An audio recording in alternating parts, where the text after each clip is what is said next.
लो जी, हाजिर हो गया एक लेटेस्ट वीडियो पे रिएक्शन लेकर के।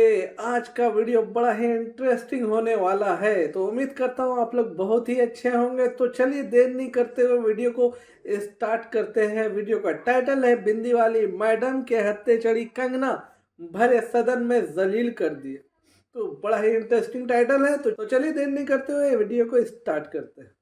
लोकसभा पे खर्च करके क्या फायदा मैडम, जब यहाँ पे विपक्ष को बोलने का अधिकार ही ना। लोकसभा के लिए भी तो ग्रांट मांगा है ना मैम। और अभी सर बोल रहे थे कि बेटी बचाओ बेटी पढ़ाओ, तो 10 साल पहले मोदी जी ने लॉन्च किया था, लेकिन उसके 80% पैसे सिर्फ पब्लिसिटी और मार्केटिंग और एडवर्टाइजमेंट में खर्च कर दिए। पहले आम आदमी पॉकेट में पैसा लेके बाजार जाता था और थैली भरकर सामान लाता था, लेकिन अमृतकाल में आदमी थैली भरकर पैसा लेके जाता है और पॉकेट में आलू टमाटर प्याज लेके घर वापस आता है। सर, माननीय वित्त मंत्री ने पहले कहा था कि बहुत हो गई महंगाई की मार, अब की बार मोदी सरकार। और आज उनके विचार में inflation is an international problem, महंगाई एक अंतरराष्ट्रीय समस्या है। तो विश्व गुरु विश्व बंधु इस अंतरराष्ट्रीय समस्या का समाधान क्यों नहीं कर पा रहे हैं? The government's total debt has reached a staggering 176 lakh crore and the total debt is expected to soar up to 185 lakh crore by the end of the financial year. आज आपके उधार की वजह से हर हिंदुस्तानी पर 1.25 लाख का बोझ चढ़ गया और आप उनकी मजबूरी को अपनी ताकत समझते हैं। बंगाल में ऑल इंडिया तृणमूल कांग्रेस की प्रदेश युवा अध्यक्ष होने के नाते मुझे हर दिन कई नौजवानों से बात करनी पड़ती है। वो मुझे ये पूछते हैं कि मोदी जी ने हर साल 2 करोड़ नौकरी का वादा किया था, अर्थात 10 साल में 20 करोड़ नौकरी। उन नौकरियों का क्या हुआ, उन वादे का क्या हुआ? मैं बस उन्हें यही कह पाती हूँ कि पत्ते तो झड़ते हैं, उठाता है कोई कोई, वादे तो सभी करते हैं, उठाता है कोई कोई। क्या बात है ma'am? As per the latest report by CMIE, the unemployment rate has risen to 9.2% in June 2024 as compared to 4.9% in 2013-2014. Female unemployment rate is much higher at 18.5% in June 2024 as compared to 7.7% in 2013-14. Around 37% of working women are unpaid. In rural areas, this figure is at a horrific 43%. प्रधानमंत्री जी बोलते हैं सबका साथ, सबका विकास, सबका विश्वास। अगर ऐसा ही है तो भारत के लोग आज देश छोड़ के क्यों जा रहे हैं? 2018 से लेके 2023 के बीच 6,70,000 भारतीय ने अपनी नागरिकता त्याग दी। सिर्फ 2022 में ये संख्या करीबन 2,25,000 की थी। In 2022 alone, 7,500 high net worth individuals with a net worth of more than 8.3 crore or more left India. नवंबर 2022 से सितंबर 2023 सिर्फ 10 महीने में 96,917 Indians were arrested attempting to cross the United States illegally. Modi ji कहते हैं कि वो सबके साथ है, मगर ये आंकड़े बोलते हैं जो सबका होता है वो किसी का नहीं होता। और बंगाल के साथ तो कुछ अलग ही रिश्ता है इनका। The relationship is that of quid pro को, ठुकरा के मेरा प्यार मेरा इंतकाम देखेगी।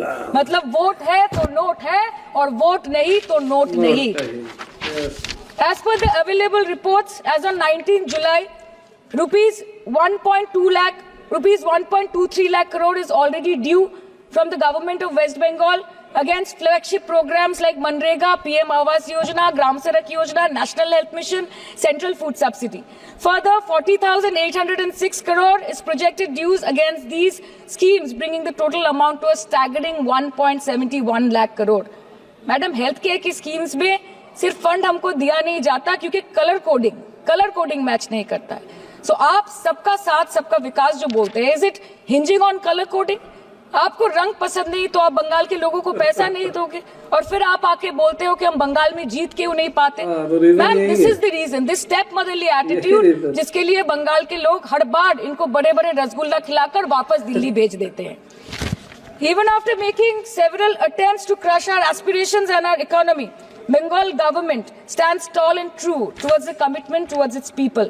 बंगाल में सिर्फ दीदी है तो मुमकिन है। The West Bengal government started transferring money to the bank accounts of 21 lakh people who worked for 100-day scheme without receiving any payments from the central government for Manrega. Even before Ayushman Bharat, in Bengal, Shastra Shati, a cashless scheme was launched, providing treatment cost up to 5 lakh for per person belonging to any strata of the society. आज कलकत्ता के किसी आलिशान private hospital में जहां पे एक अमीर आदमी की चिकित्सा होती है, वही बगल वाले बेड में एक गरीब मजदूर, एक गरीब किसान की भी ट्रीटमेंट होती है। यही है ममता बनर्जी का विकास। और आपके अमृत काल में the cost of medical treatment has been doubled in the last 5 years। आप फार्मास्यूटिकल्स के सर आरजीकर पे बात ना बोले, आपकी सीबीआई पे अभी तक कुछ बोल नहीं पाए। हम लोगों ने जो, हमारी पुलिस ने जो बोला था, they are still sticking to that. So उसके बारे में मत बात करें, ठीक है? आप उत्तर प्रदेश के बारे में बात करें ना sir. Sir, medical inflation is at 14%। Regularly लिए जाने वाले दवाइयों की कीमत 50% बढ़ गई। आप सिविल एविएशन के लिए ग्रांट्स मांग रहे हैं। एक एक डोमेस्टिक फ्लाइट, उसकी राउंड ट्रिप की टिकट 20 से 30 हजार में बिक रही है। आम आदमी आज हवाई चप्पल पहन के हवाई जहाज नहीं चल रहा, आम आदमी हवाई चप्पल बेच के हवाई जहाज चल रहा है। You are demanding funds for education, but conveniently ignoring the fact that 11 lakh children have dropped out of school according to your own data. आज भारत में सिर्फ 47.51% स्कूलों के पास कंप्यूटर की फैसिलिटीज है और उसमें 9% के पास internet connection. In law and justice, you are not been able to provide legal aid to more than 1% of the eligible population. In public enterprises, 5.1 lakh public sector jobs have disappeared in the last 10 years. Railway में करीबन 2.5 lakh post बाकी हैं और उसमें से vacancy है in critical safety categories. नए भारत में आजकल ट्रेन पटरी के ऊपर कम और पटरी के बाहर ज्यादा चलती है। मुझे दुख लगता है इस सदन में ये कहते हुए मैडम कि मैंने अपने लोकसभा क्षेत्र जादवपुर लोकसभा क्षेत्र के लिए एक बारुईपुर कोबी सुभाष मेट्रो एक्सटेंशन की मांग की थी। मुझे डिपार्टमेंट से ये चिट्ठी मिली जिसमें उन्होंने लिखा है that this project is not economically viable and this project is unremunerative। तो आपको अगर सब जगह से पैसा चाहिए तो मुझे ये बात समझ में नहीं आती कि लोग खुद के लिए आपको वोट देते हैं कि आपके फायदे के लिए वोट देते हैं। मैं आपको इतना ही बोलना चाहती हूँ, दिस वाज द रीजन अपने प्रॉफिट के लिए आज इन्होंने सीनियर सिटीजन का कंसेशन भी बंद कर दिया और सीना ठोक के ये बोलते हैं कि 2022-23 अर्थ वर्ष में हमने 15 करोड़ वरिष्ठ नागरिक से 2242 करोड़ कमाए।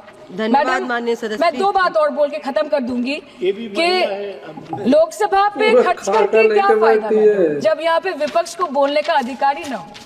लोकसभा के लिए भी तो ग्रांट मांगा है ना मैम। और अभी सर बोल रहे थे कि बेटी बचाओ बेटी पढ़ाओ तो 10 साल पहले मोदी जी ने लॉन्च किया था, लेकिन उसके 80% पैसे सिर्फ पब्लिसिटी और मार्केटिंग और एडवर्टाइजमेंट में खर्च कर दिए। लथेड़ के मारी बहनिया, क्या बात है बिंदी वाली मैडम।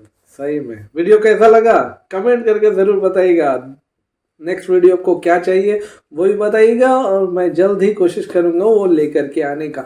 तो इसलिए चैनल को जल्दी से सब्सक्राइब कीजिए, वीडियो को लाइक कर लीजिए। तो मिलता हूँ नेक्स्ट वीडियो के साथ।